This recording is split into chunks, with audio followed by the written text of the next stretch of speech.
Welcome everyone to this webinar on the Family Planning and Comprehensive Abortion Care Toolkit. My name is Caroline Ekman, and I will be leading you through this webinar today alongside my colleagues from the Prevention of Unsafe Abortion Unit at WHO and the IBP Network. To open this webinar, I would like to give the floor to James Carey. He's the head of the Contraception and Fertility Care Unit at WHO, and he will provide us with some opening remarks. So over to you, James.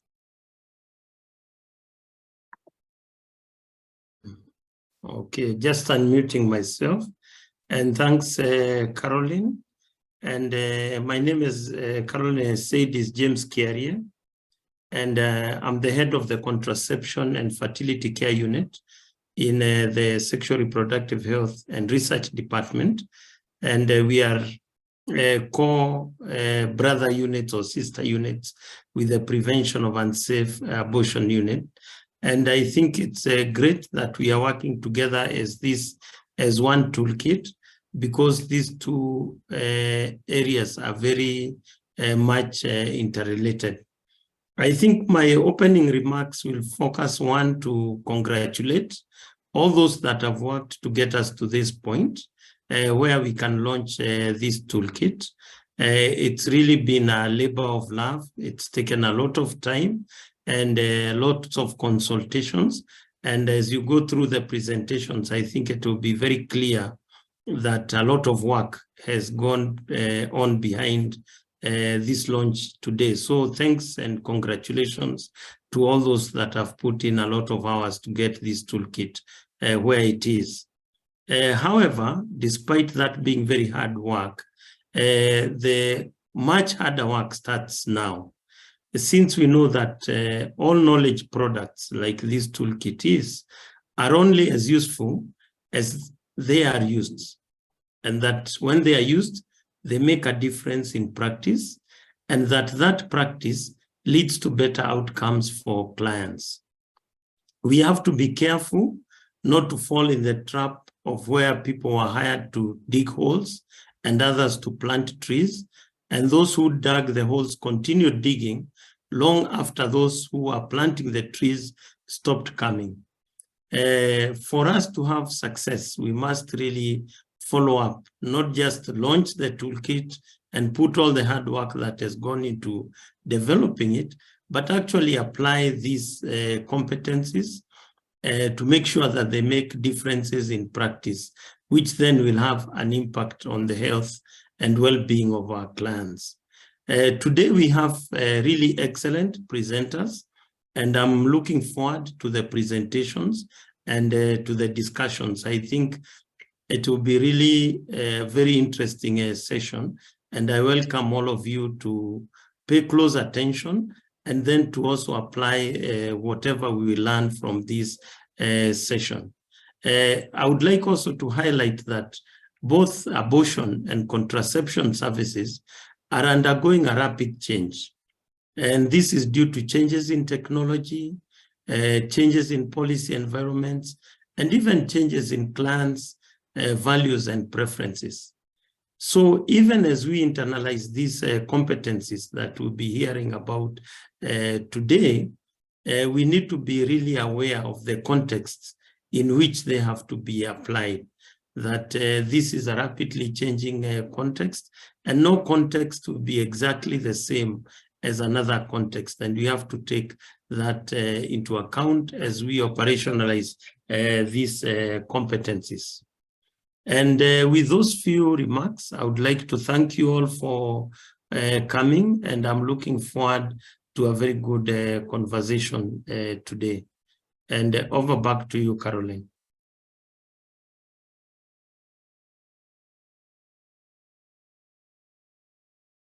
Thank you so much, James. And if we can move to the next slide, please.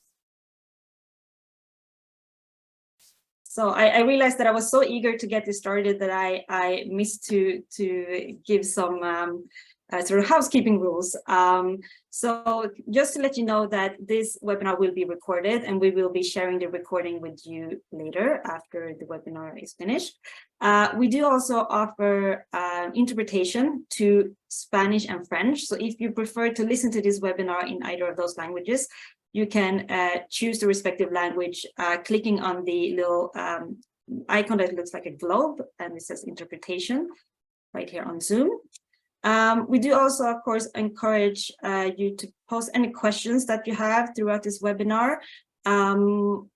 Please write any questions in using the Q&A function, so not the chat. So here in Zoom, if you look at the icons at the bottom of your screen, you should see an icon that says Q&A. So please feel free to write any questions you have throughout the webinar, and a little bit later, towards the end, we will find some time to try to address as many of those questions as possible. On that note, I would like to hand over to my colleague, Ulrika Renström-Loy. She's a technical officer at the Prevention of Unsafe Abortion Unit at WHO. And during the development of this toolkit, she has been the technical lead from the UNDP, UNFPA, UNICEF, WHO World Bank Special Program, HRP. Over to you, Ulrika. Thank you so much, Caroline. And it's a real great pleasure to be here today. So the Family Planning and Comprehensive Abortion Care Toolkit it has been worked on for several years, and I will now take you through this process.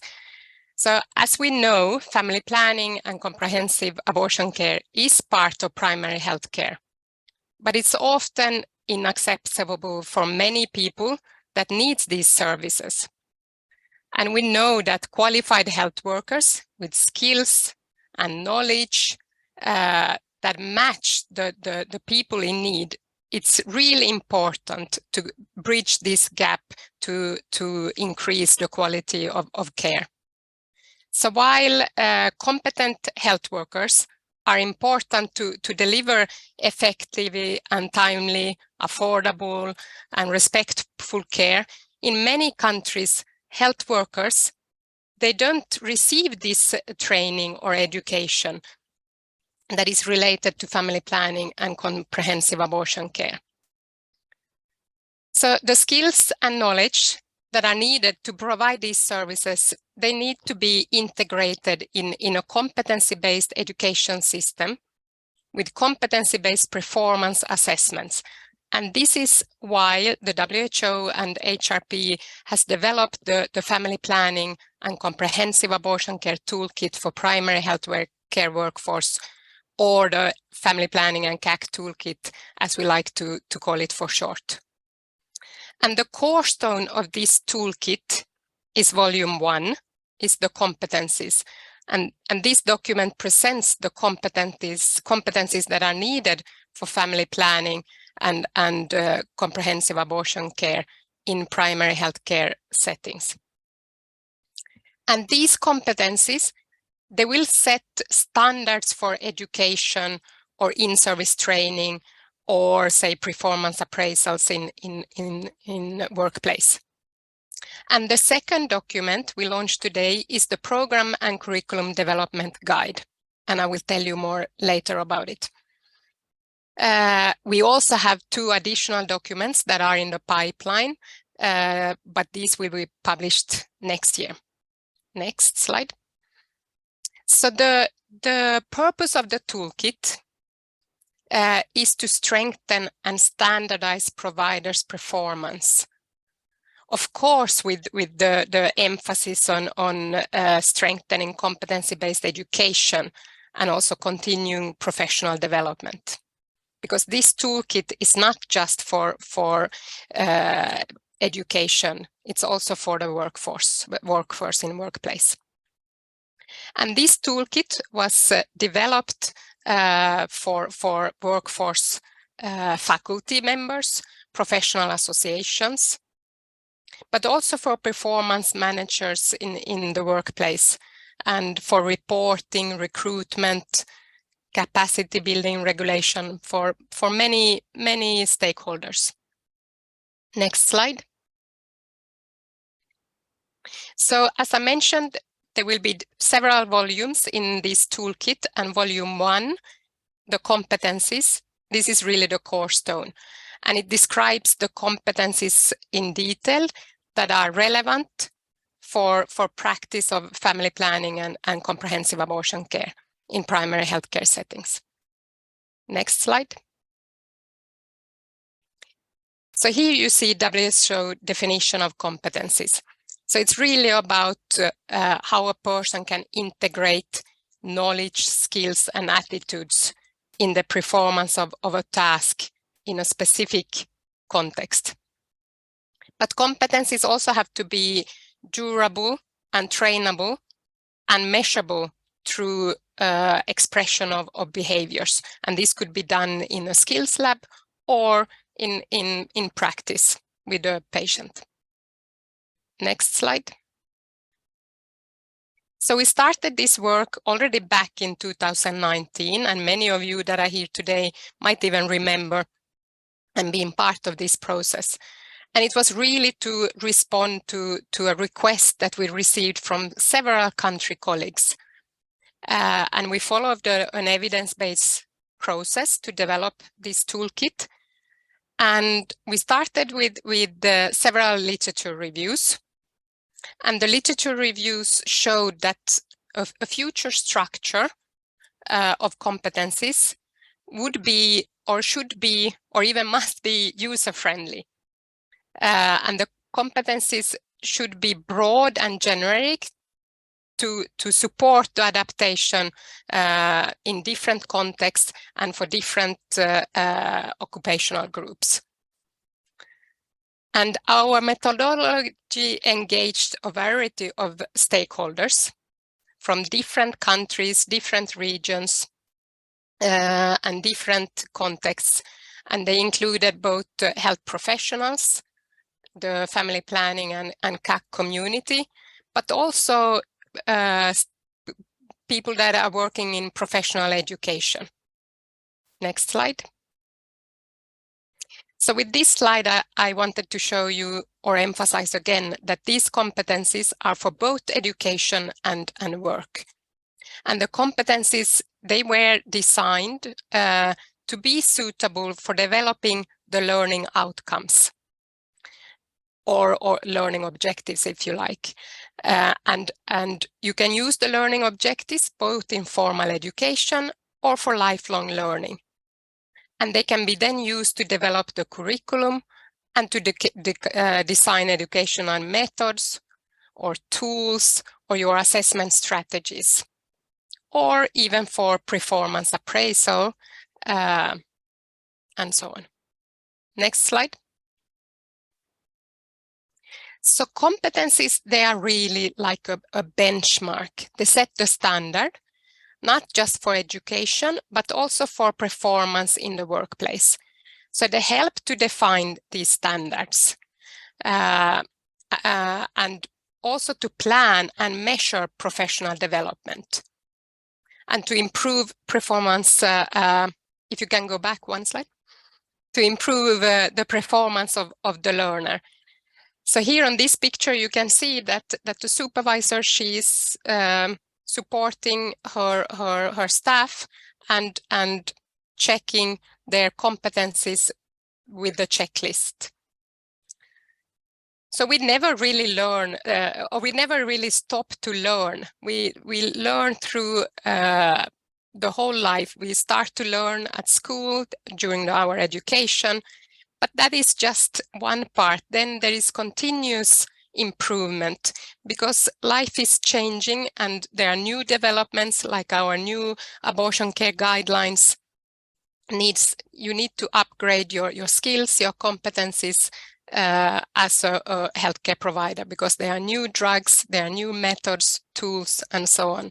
So there is a constant demand of us or healthcare providers to learn. Next slide. Excuse me, Ulrika, before you continue, can I just ask, because we have some comments in the Q&A that there were difficulties seeing the the slides on full screen. I think it has been fixed now, but Okay. if there's anyone that still faces problems seeing the actual slides, can you please write in the Q&A so that we understand that it's still an issue? I think it has been resolved, but if anyone still has an issue, can you please let us know and write in the Q&A? Thank you. Okay. Okay. Thank you, Caroline. Okay, so this slide shows the competencies, and there are 57 family planning and comprehensive abortion care competencies in total. And these, they are organized into 10 domains. You can see from A to J. And then they are even grouped into 3 competency groups, like the attitudes, like in purple, you have professional competencies in blue, and then you have the practice competencies there in green. So the attitudes and the values, they underpin all the other competencies. That one is the largest and kind of covers all the other ones. And attitudes, as you know, they are the person's feelings and values and beliefs. And they really influence our behaviors as a healthcare provider and the performance of the tasks that we are to provide. And these 12 attitudes that are in the domain of the competencies, these are the ones that we as a healthcare provider should strive to reach. And they are competencies, and they are expressed a little bit differently in the document if we compare to how the professional competencies and the practice competencies are expressed. So the 2 latter ones, they are expressed with knowledge statements and specific behaviors. And of course, we have the title there as well for each the competency. So we can go to the next slide. So here you can see on your right side, you can see how we name the title of the competency and the behaviors and the knowledge statements are provided for each of the competency. And sometimes we have even added some kind of clarifications. Next slide. And as I mentioned before, these documents or these toolkits, it's evidence-based, and they are really aligned with the WHO abortion care guidelines and WHO's family planning guidelines. So that has been taken into consideration, that all these documents, they really speak to each other. So thank you. I give over to you, Caroline. Thank you, Ulrika.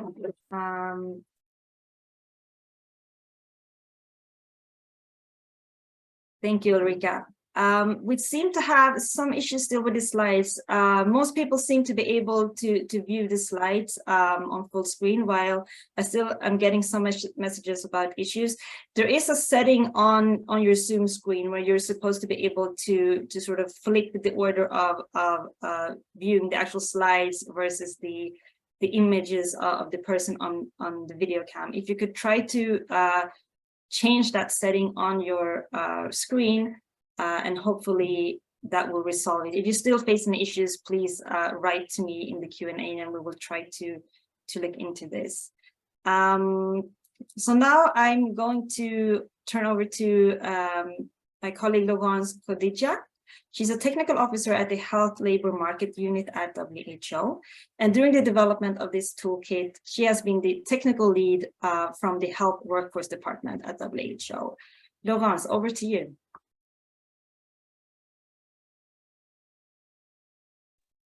Thank you, Caroline, for giving me the floor. Good morning, good afternoon, and good evening, depending on where you are. We are so delighted to have all of you here with us for this, the launch of this toolkit.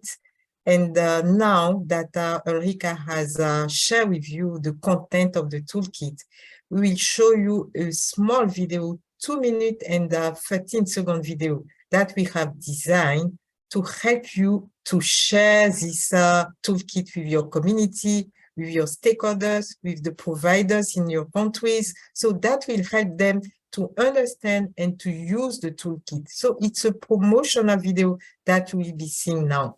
The video will really explain to you what is again, once more time, what is the competencies and how you can be using the toolkit for many purposes that Ulrika has already explained. So now we can have, we can share the video, and I'm sure that all of you will be really using this later on when it will be available. Over to you.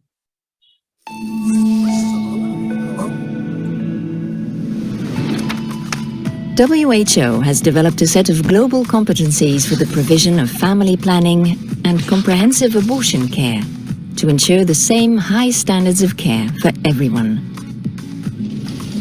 The competencies contain the knowledge, skills, and attitudes you need to perform quality care and set a global benchmark that will guide education, training, performance reviews, service delivery, and policy decisions. The competencies can be used by all of us who work in family planning and abortion care, from community health workers to specialist physicians. How can you use the competencies in your work? If you're teaching, you can use them to design your course, since the competencies provide the learning objectives and the outcomes that need to be assessed. The competencies provide a roadmap for the course so that you and your students can both assess how well they're progressing. These competencies will help students manage their own learning by showing what they need to learn, letting them reflect on their progress, and helping them easily see what needs to be achieved. The competencies have been designed to help every profession whose duties include some aspects of family planning and abortion care. While you may not use all of the competencies, many of them will be applicable and can be utilized for in-service training. They can help you identify gaps in capability and take steps to develop any competencies which aren't at the required level. By specifying acceptable standards to protect your clients, you can lead your team with confidence and provide an internationally recognized quality of care. As a policymaker, these competencies outline the criteria that providers need to meet in order to create up-to-date, evidence-based practices and responsibilities that meet the international standards of care. These competencies are relevant to everyone involved in family planning and abortion care services and contain vital information defining the attitudes, knowledge, and skills that are needed. By using them, you and your team can ensure that family planning and abortion care is always provided respectfully, effectively, and based on best practices.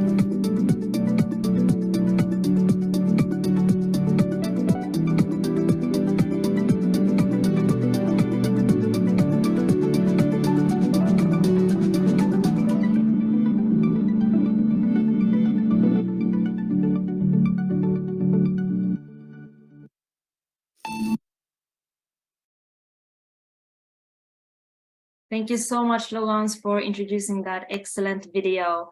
We're going to return to showing some slides, and we are trying some tricks here to try to ensure that everyone can actually see the slides as we have intended them to be shown.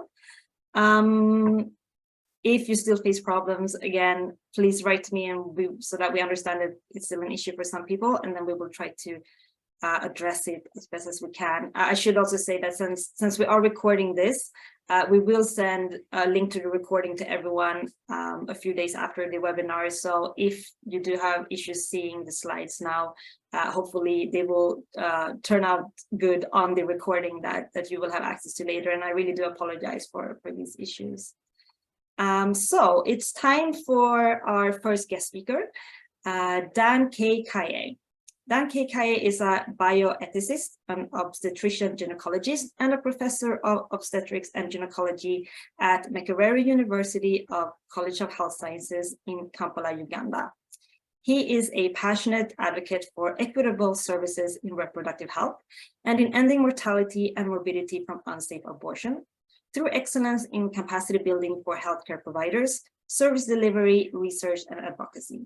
Kay is a member of the FIGO Committee on Unsafe Abortion. Over to you, Dan. Yeah, thank you very much. Good afternoon, ladies and gentlemen. We can hear you well, Dan. Please go ahead with your presentation. Is it included in slides? Yes, so we have your slides here. So whenever you want us to move to the next slide, you just say next and we will move to the next. Yes, I think my presentation is going to focus on beyond the clinical practice and what OBS and GYN societies can do as implementers, as advocates, and as trainers of these competence matrices for family planning and comprehensive abortion care. Next slide, please. This document, as you have heard before, was developed by the World Health Organizations in collaboration with the International Federation of Obstetricians and Gynecologists. And they were in an official relationship, and as were informed, it was a lengthy process through which involved a lot of consultations and to and fro movement to develop these guidelines, and all have contributed in the development of this family planning and comprehensive abortion care toolkit.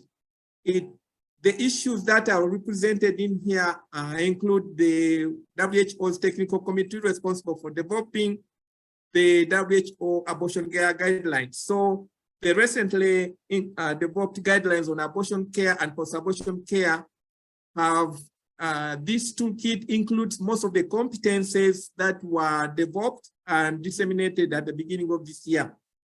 And dissemination and training of the abortion care guidelines will continue, and as well as dissemination of the contents of this toolkit. So the contents of this toolkit are international statements on both safe abortion and family planning in line with the WHO guidelines and in line with the FIGO guidelines. And it's expected that these guidelines will be disseminated and adapted by different member societies, particularly for abortion care, because the considerations may require thinking about the local legal and policy frameworks that regulate abortion care services. Next slide, please. So the OBS and GYN societies have a unique position in that they usually have members who are experts, respected experts in family planning and safe abortion. These individuals are well positioned to influence the fellow members.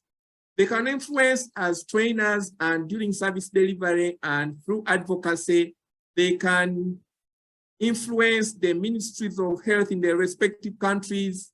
They can also influence other healthcare professionals involved in sexual and reproductive health. This may be social scientists, this may be lawyers, and many other providers who are involved in service delivery in order to improve access to equitable sexual and reproductive health. So they can influence policymakers, but they can also influence the lay public. So they are in a unique position in that once they adopt and accept this family planning and comprehensive abortion care tool, then it's likely that they will participate in ensuring that it's widely disseminated. FIGO has member countries in 135 countries who offer a broad network for dissemination and implementation of international guidelines, protocols, and toolkits. And these usually are generic in nature, but can be adapted to the different country contexts, depending on their contextual factors, and particularly the legal considerations regarding abortion care. Next slide, please. So FIGO advocates and implementers of family planning and comprehensive abortion care education have been involved in developing these guidelines, and you have noted from the previous speakers, they indicate the competencies, the knowledge, skills, and attitudes which providers need to have in order to provide quality and equitable sexual and reproductive health services, and also indicate which standards could be used for service delivery. So this is the Joint FIGO World Association of, in the Joint FIGO World Association of Trainee Obs and Gyn and International Federation of Medical Students have a statement that supports the inclusion of contraception and abortion care in sexual and reproductive health, as well as in well-being of all medical students. This is the recently released joint statement. And as part of this FIGO, IFSMA and WATOG commit, they commit to sharing the model curriculum, as well as sharing the family planning and comprehensive abortion care toolkit, so that it can be used by member countries and member associations to improve both the training and service delivery. It can also be used for encouraging and supporting the implementation of sexual and reproductive health and rights curricula within the different medical schools. This document could also be used for generating and sharing evidence for advocacy on the impact of the lack of sexual and reproductive health and rights elements in the curricula, as well as the need for inclusion of these topics in medical curricula. I find that many curricula for in-service and pre-service training lack detailed information on sexual and reproductive health issues, particularly family planning and comprehensive abortion care. And so this document is timely in that it specifies which competencies will be desirable for trainees at pre-service and in-service level. And as one of the presenters indicated, they can be used for improving education as well as improving work for already graduate trainees. The International Pioneer Congress has approximately 10,000 attendees, offers the opportunity for competence-based education, and there are training opportunities through monthly webinars which are planned to make sure that healthcare providers and all people who might need this curriculum get used to it and learn how to implement this curriculum. Next slide, please. So this toolkit can be implemented at country level in any given country, and this would involve upskilling and training members and other health and other stakeholders, which offers great opportunities for integrating competence-based education framework into the training curricula, as well as in improvements in service delivery. It can also be used for advocating with Ministry of Health and other stakeholders on adoption and local adaptation of the WHO guidelines. It can also be used for identifying and training on curriculum gaps, particularly on safe abortion. This document can also be used as benchmark and setting standards for research and advocacy, especially in the area of conscientious objection and task shifting through medical education. This document is useful in that it identifies different competencies, so that those who, depending on their values and after value clarification, may opt out on certain areas, particularly when it comes to advocating for safe abortion or practicing safe abortion. Then it also gives guidelines on how to ethically conscientiously object for delivery of some services. And then it offers opportunity for implementing a new code of conduct for healthcare providers. Next slide. So competence-based education on family planning and comprehensive abortion care offers several opportunities moving forward. The competencies promote normalization of and positive attitudes towards family planning and comprehensive abortion care as essential health care. This would contribute a lot to efforts to reduce abortion stigma and support the assurance of provision of essential, sexual and productive health services, care, and rights across the lifespan. At the international level, this could involve integration into FIGO education platforms, integration into FIGO curricula and statements, dissemination to the many members and other health professional associations, as well as through specific projects with member societies that are focused on implementation of family planning and safe abortion competencies in the local context. At country level, this could involve integration of the competencies into existing training programs for both pre-service and in-service training. They could also be, that toolkit could be used for advocacy with Ministry of Health and other policymakers to adopt and implement training frameworks with all levels of the different service providers. It could also be used as for working with medical schools and hospitals to integrate training frameworks into the curriculum for their service providers. Next slide. Yeah, thank you very much for listening to me. Good afternoon. Thank you so much, Dan, for that excellent presentation. And this brings me to our second guest speaker, who is Erin Ryan. Erin Ryan is an American midwife working as the midwife advisor for education at the International Confederation of Midwives.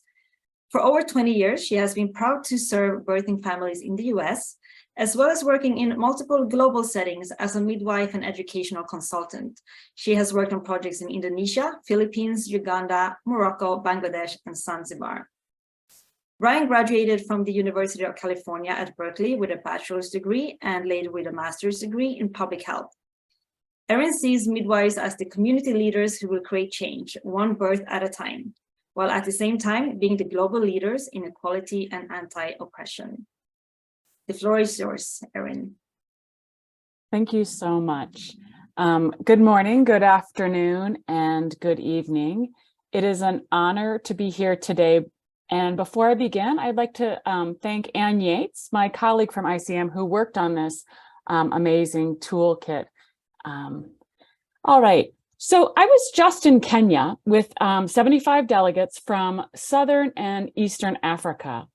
And while we were there, most of the countries, they only teach post-abortion care. And I heard from people that they needed tools to help create regulation for scope of practice, tools for creating curriculum, and tools for faculty development. This incredible tool created by WHO is timely and has high usability. Next slide, please. Today, I'm presenting an overview of Volume 2, the Program and Curriculum Development Guide. Volume 1 explained the competencies needed, and Volume 2 will facilitate the implementation of the competencies into practice. Now, we all know that implementing new competencies is complex and very context-specific. This step-by-step guide is intended to be used to create content that will work in your country setting. The scope of the guide honors that we do not stop learning when we graduate. This guide addresses pre-service education, postgraduate studies, and lifelong learning. It can be used to develop or review existing curriculum. And there is also information on continuous professional development, including badges or micro-credentials. And it even addresses digital health. The theory and pedagogy. This guide is a competency-based education guide, CBE. If we want competent midwives, nurses, and doctors, we need to be implementing competency-based education. Now, the process was very similar to Volume 1. There was a desk review, a literature review, and expert interviews. And the outcome was the FP CAC educational model, which consists of 6 phases and 16 steps. Additionally, there are 30 tools. Next slide. Now, how many of you remember sitting in school in long lectures, reading textbooks, and taking tests? I do. It wasn't very exciting, and people either passed or failed a course. But now education is shifting to competency-based education, which is evidence-based, and the emphasis of CBE is skills-driven.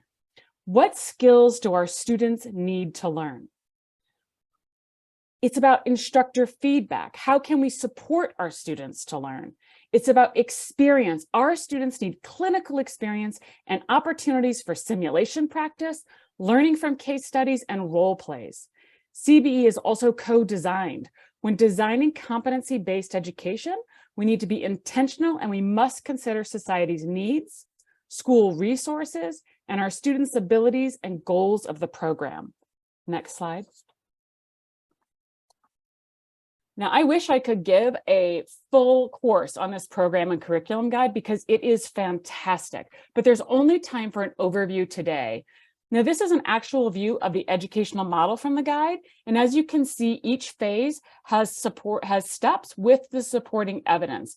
Now, because this is a little hard to see, I want to go a little deeper on the next slide and look at the 6 phases. Next slide. Here you see the FP CAC educational model design. It's clustered into the 6 phases, broken down into 16 steps. I want you to imagine you are using this guide. Once your curriculum team is in place, you're going to start with phase 1, the foundation, including reviewing the mission, vision, and core values. Then phase 2, planning. This includes needs analysis, stakeholder engagement, and assessment of resources. Phase 3 is construct. It includes choosing competencies and learning objectives and learning methods. Phase 4, sequence, which focuses on curriculum content. That's the fun part. We all like that part. But phase 5 is assess, and this is to design the assessment of competencies.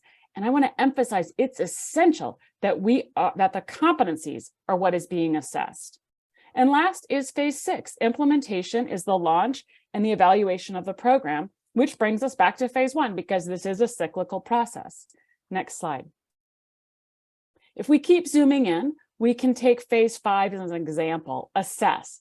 Assess has 2 steps, step 13, creating assessments, and step 14, determining thresholds for progression. Next slide.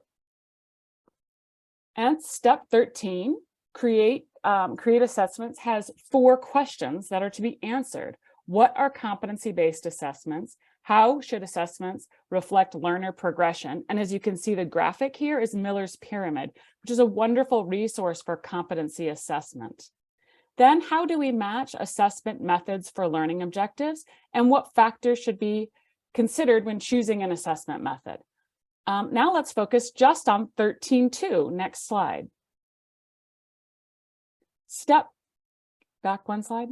Step 13.2, how can we match assessment methods to learning objectives? Now, in the guide, you'll see a lot of text, but there's also graphics and tables here to guide the team through creating the best assessments for learners. Now, as you can see from this example of phase 5, each section walks the user through effective curriculum development. You will find this guide useful for designing or redesigning curriculums. It will help with continual professional development and even digital health. Next slide.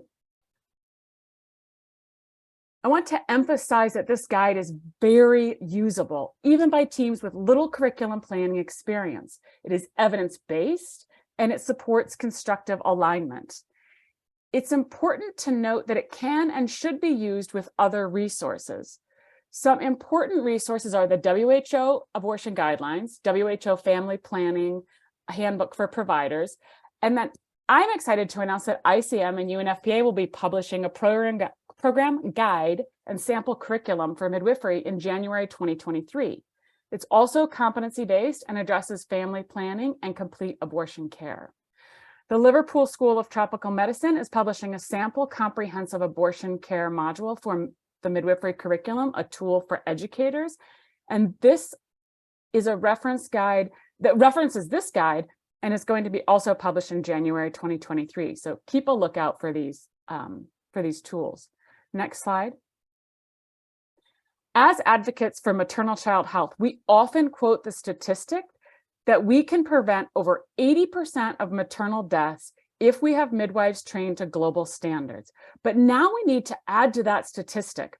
We must add that 45% of abortions are unsafe and 40,000 women die from these unsafe abortions every year. An additional 5 million are hospitalized each year. Providers skilled in family planning will reduce the number of abortions needed by 75% and will reduce maternal deaths by 25%. Next slide. The WHO has a very powerful statement on this. Almost every abortion-related death and disability could be prevented through cost-effective public health interventions, including sexuality education, the use of effective contraception, provision of safe, legally induced abortion, and quality, humane, comprehensive abortion care. And now, thanks to the WHO, we have the tools we need to address the issue. The WHO Family Planning and Comprehensive Abortion Care Toolkit for Primary Healthcare Workforce. And each of you here is a champion of carrying forward this work. And I look forward to seeing you all at the WHO workshops next year and the many conferences we're having, and hearing how this tool has supported your successes and achievements in adding family planning and complete abortion care to your educational programs. Next slide, please. Thank you so much. And thank you to the WHO team who has created this fantastic and very beautiful resource. Thank you so much, Erin, for those very important and inspiring words. So we have come to the part where we will want to address some of the questions that we have received throughout this webinar. We are running a little bit over time. If you don't mind, we might actually stay on a few minutes later than planned so that we can address some of these questions. And on that note, I want to hand over to Ulrika and Laurence again, who will be leading the Q&A part of this webinar. Please go ahead, Ulrika and Laurence. Thank you so much. So I will be moderating here the questions together with Laurence. Laurence, would you like to start? Yes, thank you, Erika and Caroline, and thank you for all the presentation done. We have few questions already from the participant. The first question is this one. What is the difference and the commonality between competencies developed by FIGO and WHO competencies? Maybe I will ask Dan to reply to this question. Dan, the floor is yours.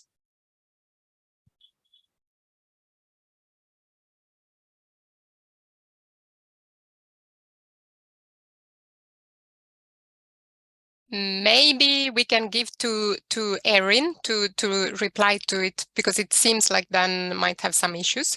So should we state the question again, Erin? Is the question about the difference between the FIGO and the WHO competencies? Yes, but instead of FIGO, we can take ICM. I mean, it's the same, because I don't even think FIGO has a competency framework, but I know ICM has one for Midwest. So I think we direct the question to you, Erin. Over to you. The ICM and the WHO competencies are complementary of one another, and they work really well together. So we referenced WHO when we worked on our competencies, and WHO has referenced ours when, so whenever they're updated, they're in alignment. I will say that ICM does not have specific competencies on abortion yet, but when we do, we will be using the WHO competencies as our reference. We do have ones on family planning, and they're in complete alignment with WHO. We write our competencies a little bit differently, but essentially they're similar. Thank you so much, Erin. I think this is very useful for our audience to understand that all the documents they contribute, and because we have been working all together, so there shouldn't be duplication. Okay, Laurence, I think we can go to the next question. Sorry, the second questions now that we have received from a participant, but this question has already been replied by Dan. But if you think that we have not replied, Florence, please come again and we will reply. So Florence were asking about she was asking how the the competencies will be used by a religious institution. But Dan has replied to that question already. But if it's not clear, we can come back to it later. Then the third question, which is the one that I will just now ask Erin to reply to, is what are the advantages of the competency-based education over traditional approach? So could you say a little bit more about this advantage? Yes.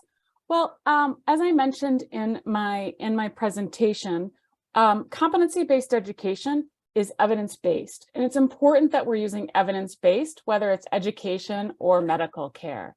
It's evidence-based because I think the simplest example is if I need heart surgery, I want to know that my doctor didn't just spend 100 hours studying a textbook and listening to lectures on heart surgery. I want to know he or she was in an operating room and got to observe heart surgery, got to assist heart surgery, and then performed their own.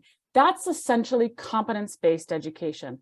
We are focusing on skills, attitudes, and behaviors to make sure that someone can truly perform the task that are required by using competencies. Is that enough? Okay. Yes, exactly. Thank you very much for providing all of this information. Erin, I'm sorry you are really our champion today because many of the questions is really about what you have presented. The next question is about the program and curricular development guide. The question is how it will be used for curriculum revisions. So this guide, as well as the program guide from ICM, is a step-by-step from the beginning how to develop or revise a curriculum. People often think when it's time to revise a curriculum that you just take your curriculum and you rewrite it.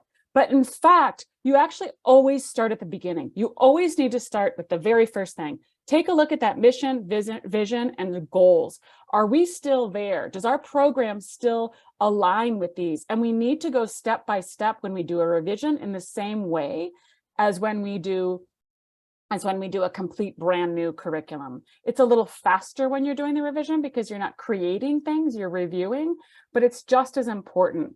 You can also use the existing curriculums and tools to look for gaps in your program. Are there gaps in your education? Are you doing a great job teaching family planning, but you're not addressing abortion at all, or vice versa? So either way, the tool is useful. Thank you, Erin. Then we have another question for Ulrika, if you don't mind. When do we expect to have the French version of the toolkit? Yes, this is an interesting question. We are now having the French versions under proofreading, and we expect that they will be out during the first quarter of 2023. So stay tuned, they are almost there. Thank you very much. And the same for the Spanish version. Great, yeah, yes. That's also something important. Yeah. So about the dissemination, how the providers living in the rural area or working in the rural area will have access to the toolkit? Ulrika, could you reply to that question? Thank you. So the toolkit is now based on our website, and Caroline will share the link here in the chat so you can all easily access these first 2 volumes under the toolkit, and you can download them. For now, we don't have any printed versions, but they can be printed out because they are PDF files.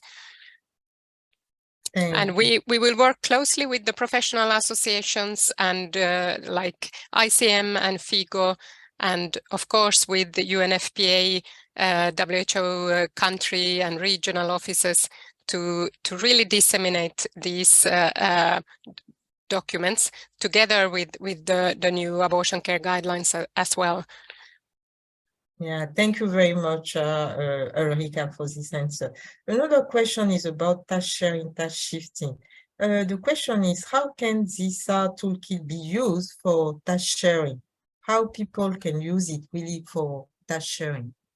I don't know if Ulrika, you want to reply? I can add, and then maybe you want to add.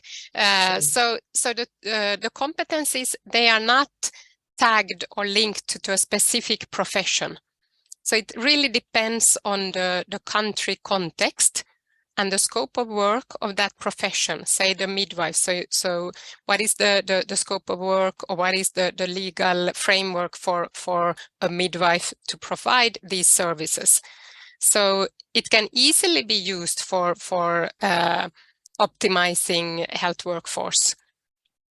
Thank you, Ulrika. The question was clear. Your answer was clear for this question. I am not seeing other questions coming from the chat. I'm just looking again to the chat to see if we have a new question. Maybe one question is about, for Erin again, somebody is asking that as you have worked in Indonesia, if you can share strategy on how this toolkit could have been useful for improving the primary health care for women. That's a great question. And I think that we need to remember this toolkit goes far beyond creating curriculums. This toolkit can be used to advocate to our governments to create appropriate scopes of practice for midwives, nurses, and doctors. That's how we can use the competencies, right? The toolkit can also be used to advocate, to show the governments that we need to improve education, right? That these competencies need to be included in education.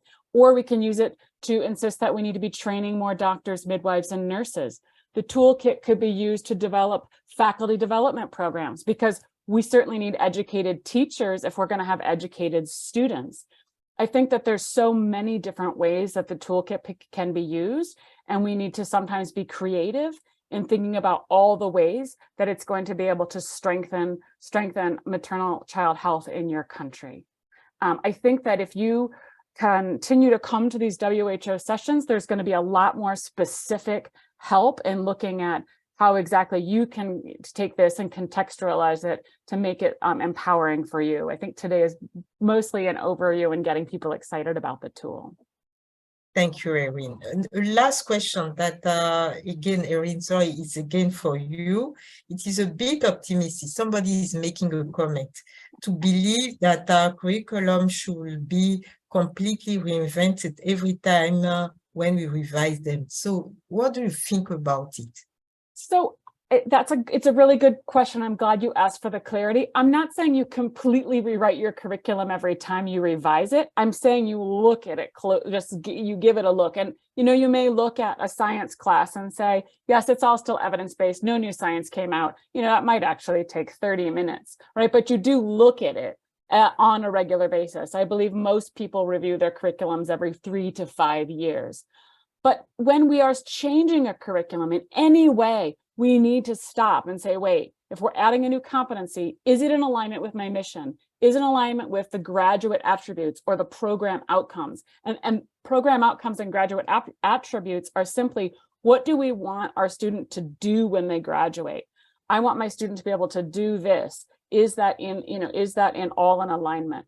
So I hear you, it is optimistic, and it does take a long time, and it's not a fast process, but you will have the most powerful curriculum if you do actually do the whole process each time. Thank you, Erin, for this clear reply and answer. And thank you for all of you for have been asking questions. And I'm sure that more questions will come when we will have read the full document, the 2 volumes in the toolkits that we are launched today. And this discussion can continue later on. So now I will give back the floor to Caroline for the next, speaker. Thank Over you to so you, much. Caroline. Thank you so much, Laurence, and thank you, Ulrika, and thank you everyone in the audience for all those great questions. We have reached the end of this webinar, and so I would like to hand over now to Bella Ganatra, Head of the Prevention of Unsafe Abortion Unit at WHO, and she will provide us with some closing remarks. Over to you, Bella. Thank you, and it's really, really exciting to be here and come full circle from maybe 3 years ago when it was discussions with our country colleagues in many of the countries and regions who expressed a need for more standardized and up-to-date tools that can help them in their work with ministries of health when they support them in curriculum development. To this point here, where we have a collaborative effort between multiple units within the department, multiple departments within WHO, all 3 levels of WHO, our partners, FIGO, ICM, and so many others of you who are in the audience today, who've co-created this wonderful document. And now, of course, begins the hard work of taking it back to where it's really needed and to implement it. You've already begun asking some of the difficult questions around how it can be used and contextualized. But this is just the first webinar. This is for all of us to feel energized and excited that we actually now have a tool that we can use to work with this. This is the first of a webinar series, and we will definitely have more information, more in-depth discussions and trainings on how to use this tool in the coming year, as well as, of course, translated versions. So stay tuned, and we are really, really happy that you are joining us on this important journey to make competency-based family planning and abortion care education a reality. Thank you all for joining us. Thank you so much, Bella. So yes, just as Bella mentioned, this is the first webinar in a series of webinars. If you enjoy this and if you would like to stay updated on upcoming webinars on this topic, as well as other webinars that are related to a variety of sexual and reproductive health and rights topics, please do not hesitate to become a member of the IBP network, which is the network that has been hosting this webinar today. You can simply go to ibpnetwork.org and sign up to become a member. And on that note, I will thank you once again for taking the time to join us today and hope to see